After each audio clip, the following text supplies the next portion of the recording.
So I look at what happened last year when there was a need for additional appropriation. And once again, I just have to express concern. Because when I look at Form 9, and I look at what the receipts were for the Gary Community School Corporation, when I look at a period from January 1st, 2025 to June 30th, 2025, the receipt balance was $49,322,060.81. And then when I look at the expenditures at that time, the number for that on Form 9 is $42,723,531.39. So from looking at Form 9 and looking at what's coming into the district and what's going out, it actually looks like there's a period where there's a surplus of $6,598,529.12. So when we get to the end of the year, and then we start hearing things that the numbers were inadequate, additional appropriations have to be made, I would ask that this board to really look at, why do we have to be in this position? As a community member, as a resident of Gary, am I being given the right numbers, the complete numbers? Because one thing that's for certain, we don't ever want to be in a situation where our district is insolvent. And so when I look at the handout that was given, and it gives future financial keys, and it talks about December debt payments will go out.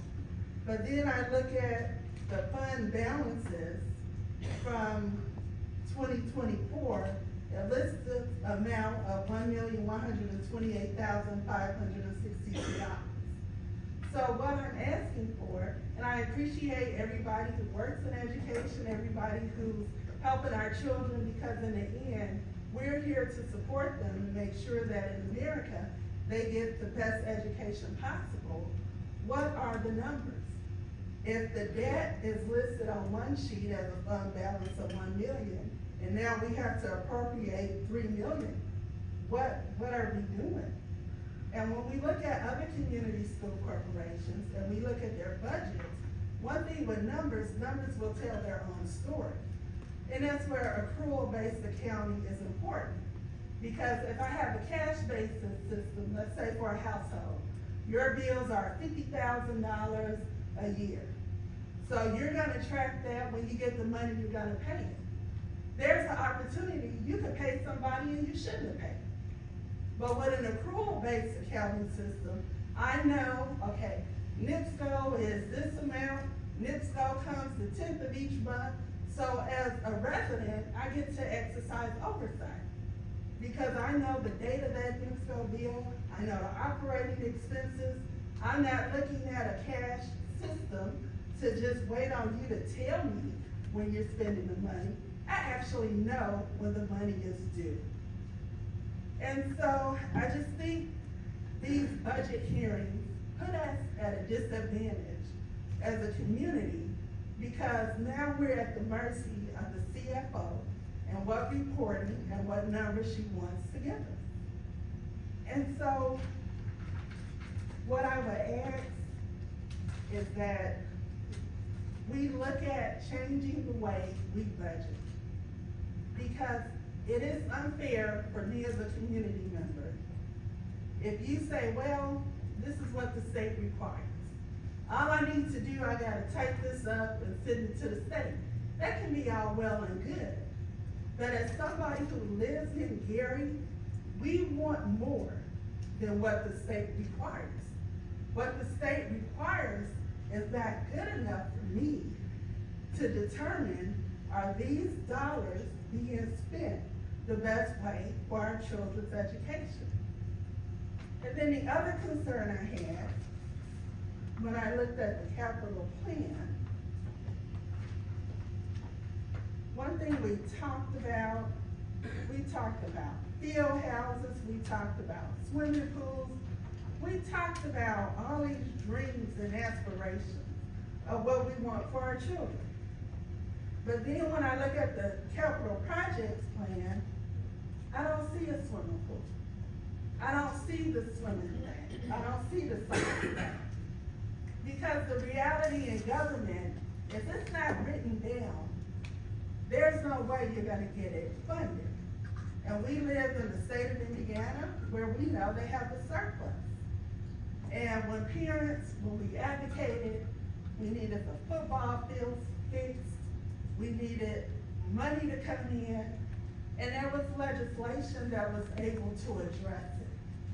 But the only way we got to that legislation is because we had it somewhere written down. So when we go to Indianapolis, it's not us talking on emotions, it's real issues.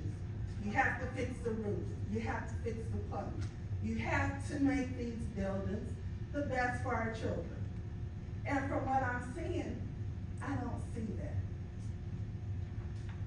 So I'm here to talk to our board members, talk to our superintendent, talk to our CFO, and ask that you all please do the math. And don't do the math in a way is that, oh, I just wanna pay the bills. Do the math in a way that there's a sense of urgency to educate each child in the Gary Community School Corporation. So these numbers have to mean something. They have to mean something to these children who walk through those doors.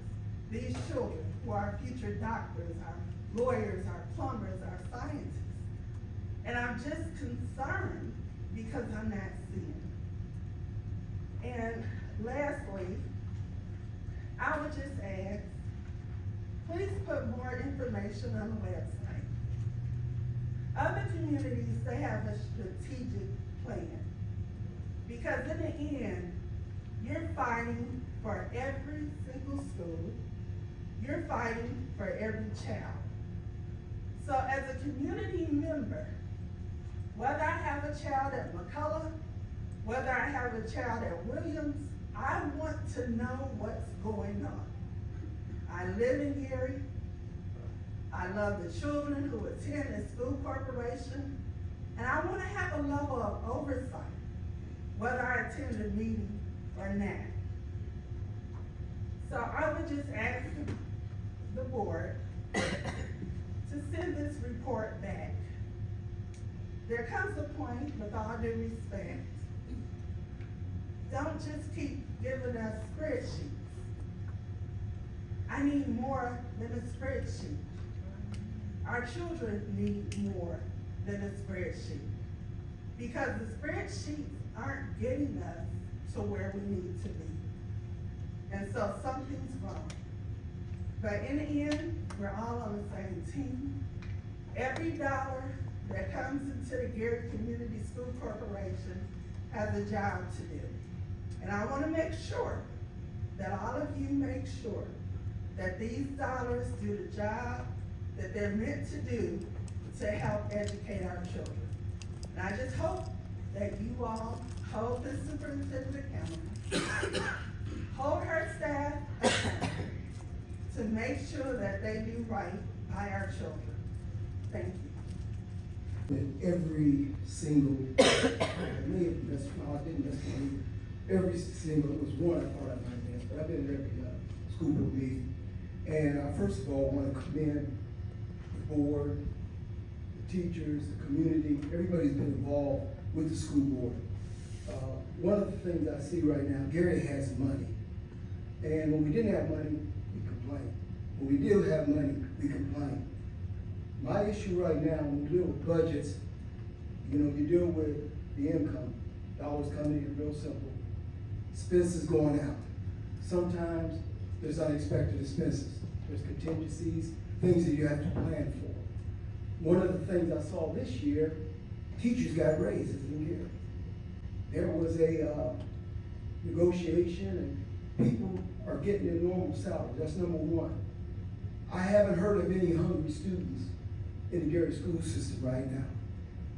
I've heard some good stories from the students. They're doing some successful things, debating, all kinds of things in the community.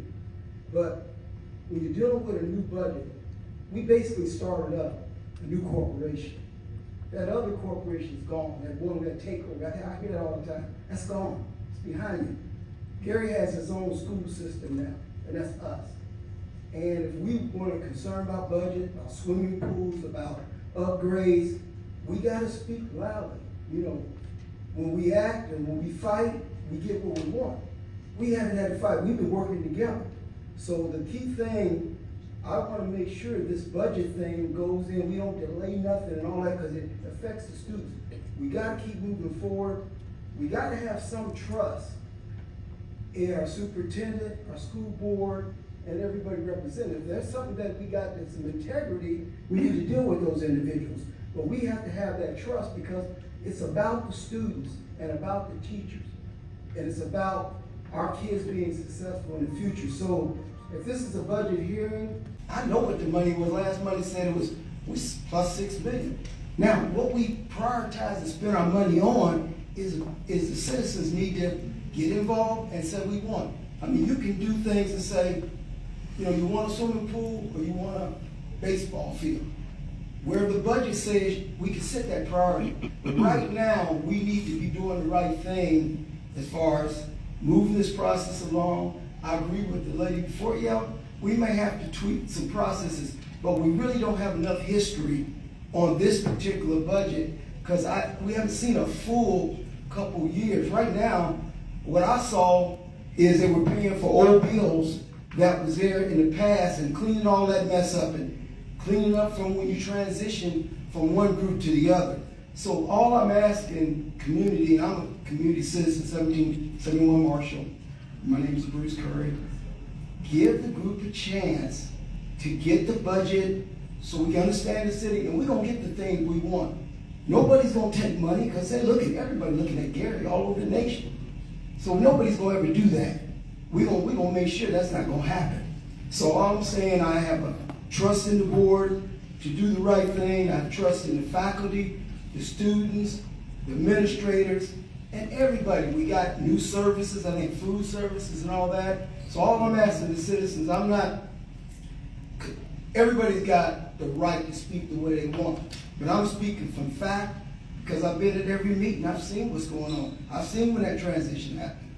Some people, I see some new faces in the room I hadn't seen at meetings. But I want them to be there every time. If you're here every day, you understand the challenges this group has had to face. And it's been major. It's been major. And now we're in a period of, we got money in Gary. And now we mad? This is a happy season for me. I want us to do the right thing with that money and do the budget right. But let's do the right thing and keep moving with positive energy. That's all I'm asking. Thank you. Any additional public comments? Let's move on to additional presentation. Ms. Zaborowski, please. While Ms. Zaborowski is coming up, I do want to have her, as she's coming up, please, if you will, share why school districts ask for additional appropriations. I don't want there to be a misunderstanding that we just spend money without getting board's approval. And typically that when we set a budget for what we know at that time, but things such as what you have on the screen come up and we have to activate those back to the contract starts. So please explain why we ask for additional appropriations in schools in Indiana, because we don't just spend money without asking for it. We do not. And one thing I want to point out is that almost every school district has to request at this point in the season, request additional appropriations because, as Mr. Curry stated, there are things that happen throughout the year that we cannot, I would never imagine could happen. For example, a tornado. I would have never budgeted for a tornado, but we had one. And in November, I actually spent about $450,000 that was not anticipated in the 2025 budget to account for those payments to go out. But I had to make those payments. So that's part of it. The other thing is when the budget is created, the budget we assume certain things. Some things happen throughout the year. We have buildings that HVAC is shut down. We have contracts that end, so we have new negotiations for contracts. And by statute, we have to request the board and the community have a public hearing. We have to publicize it in the paper. And then I also now have to go to the Department of Local Government and request these additional expenses in this current budget. So I can't just overspend. Now, we do have the cash in our cash balances to support these additional appropriations that I am requesting. So with that being said, I would like to just go over a little bit in detail so everybody understands what these additional appropriations will pay for and why we needed them. We just finished our collective bargaining agreement in November, meeting the deadline of November 15th. Of course, it's negotiations, so I would never assume an amount that we were going to provide raises for teachers or any stipends. That is a negotiation piece. So that is one of the reasons the additional appropriation is needed, because we settled the collective bargaining agreement. The other thing that we do not account for is if the Indiana Department of Education mandates a certain curriculum or something that aligns with curriculum such as the science of reading, we had to go out and purchase additional curriculum, which I believe in one of my other slides will show you. I believe we've spent $650,000 that I did not anticipate because this happened in the middle of the school year. The other thing with the operations fund, as I stated, we had a tornado hit. Now, I will get reimbursed from the insurance for that, but I still have to pay the bills, and that was not accounted for in the 2025 budget. Also, we have to take into account the sharing of the property tax with the charter schools. Also, if we do not receive enough property tax money from the community, the only way I can pay debt payments that was established way before we came on board, and also the common school loans that we have to pay back, if we do not have the funds to support that in the debt fund, I have to move money from the operations fund to the debt fund in order to pay those debt payments. So Linda, if I might, Yes. point of privilege, I want to emphasize, if we do not collect all of the money that we expect to collect from taxpayers, and I think our collection rate is what, 52% or something like that? Yes. So we're not collecting all of the money, we still have to pay those bills. Then the last piece of this is the debt service fund. I believe at a previous meeting, I stated that the debt payments were never aligned with the budget. This goes back to probably about 7 years. So when you create a budget, you align your debt payments in June and your debt payments in December to be paid within that budget year. The debt payments were not paid within those years, based on a few days. So I worked with the Department of Local Government, so this additional appropriation is to account for that extra payment so we can align the debt payments to fall within the budget year that they should. Do we have any questions? I do have a question. Thank you for Sure, your yes. overview. And I know you talked about the education fund, the operation fund, the debt service fund. Can you tell us a little bit more about the rainy day fund? So the rainy day fund, of course, I cannot spend any money out of the rainy day fund. That is just an interest account that prior to our administration, under DUAB's control, they transferred $4 million from the textbook fund into the rainy day fund. If I cannot spend any rainy day money unless it is board approved, it has to be a resolution. So should I need to use that money, I would have to request it. And that's per statute. And currently we have $4 million in there. Thank you. Thank you. Any additional questions? I know we have a lot of moving parts here, you know, within the budget and within all of these obligations that we have to pay.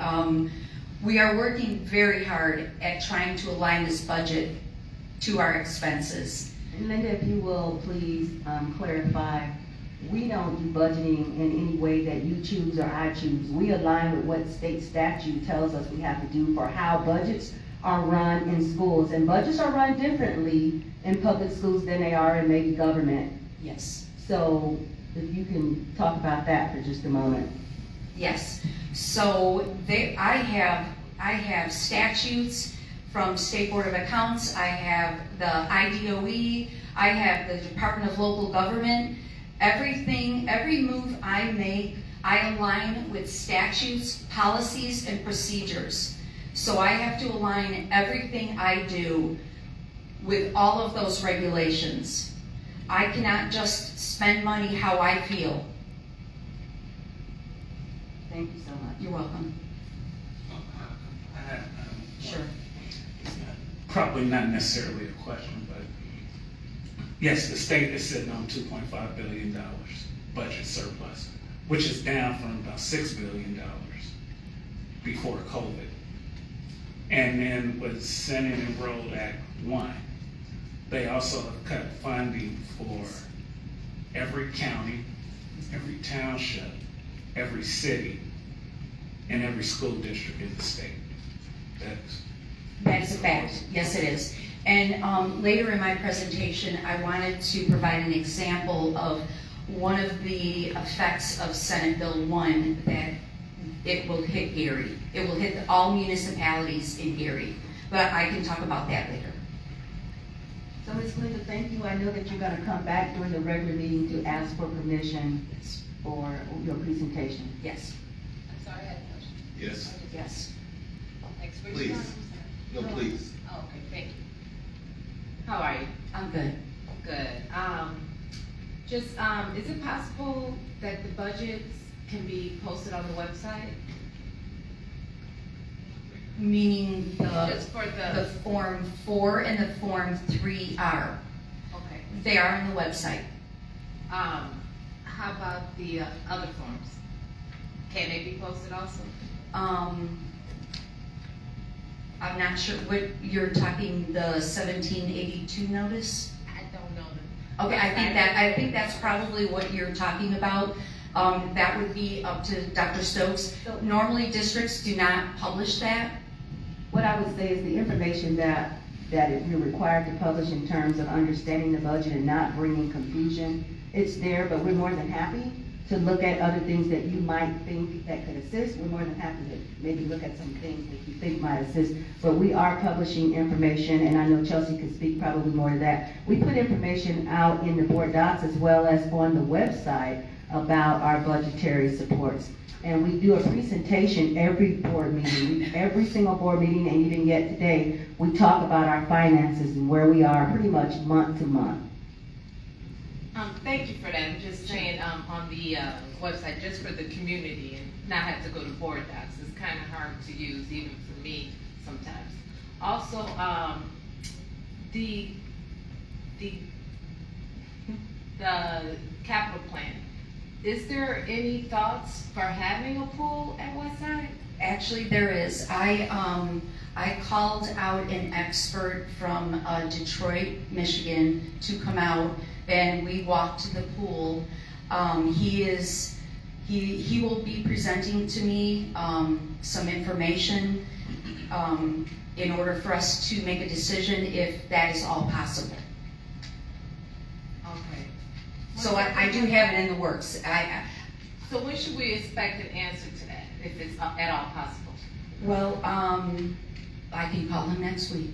Okay, just for the next Sure. meeting, so Sure. we can inform the community, because that's Sure. one thing that I know was missing, that I would be do. nice for the children I at do. Westside. I am that. As well as. If that's science one thing labs. I want to do, it's that. Okay, as well as labs and other Sure. things that would, of course, Sure. improve for all the children. Just in terms of the budgeting, the budget is done on what type of accounting method? Cash basis. Cash basis, so I heard some of what, the attorney Coleman was saying when we came in here in terms of on a cash basis. Is that something that's mandated by statute, or is this? Yes, we are cash-based. The State Board of Accounts is a cash-based auditing system as well.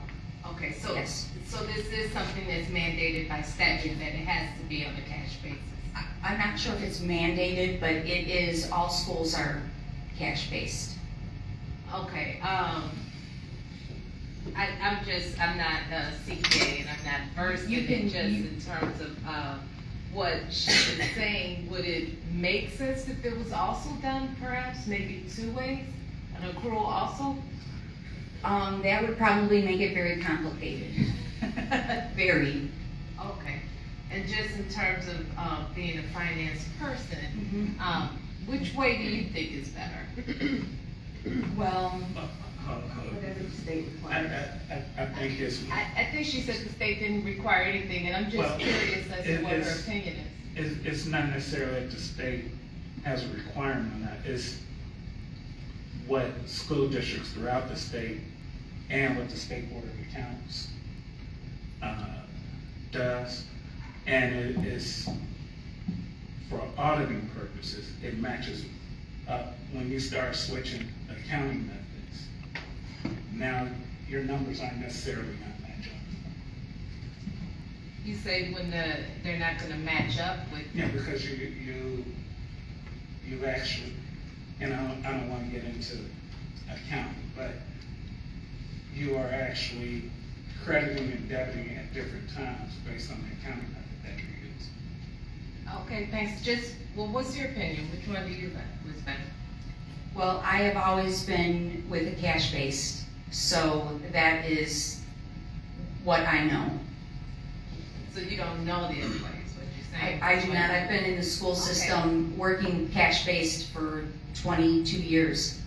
Okay, and I have no knowledge of it, I'm just curious, as Yeah. when I heard her mention it, just in terms of, Sure. I know how bright and how dedicated she is, so I'm just wondering, by what she says, if that would be something that would perhaps work better in terms of, I can tell you the software with State Board of Accounts, what we upload to is cash-based.